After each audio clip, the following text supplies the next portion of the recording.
Hi everybody, I'm Bree the Plant Lady, and tonight I wanted to do a quick reminder that your poppies, if they look like this, they're not ready. Don't harvest them. Don't do anything to these pods, just leave them alone. You're gonna wait another at least 3 to 4 weeks before the seeds are ripe. And if you cut these or compromise these buds in any way, you won't get seed set. So just a friendly reminder to leave your poppies alone at this stage.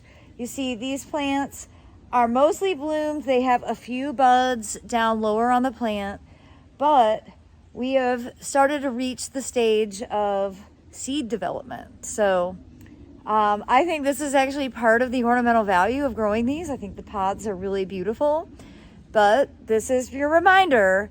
They are not ready to be harvested at all. And you have quite a long time actually still to wait. So I will give updates and show you exactly how to harvest your ripe seed so that you don't ever have to buy seed again, so that you can have beautiful poppy displays every spring. But right now, leave these pods alone. Don't do anything to them. All right, I hope this video is helpful for all of you poppy growers out there. Happy gardening, everybody.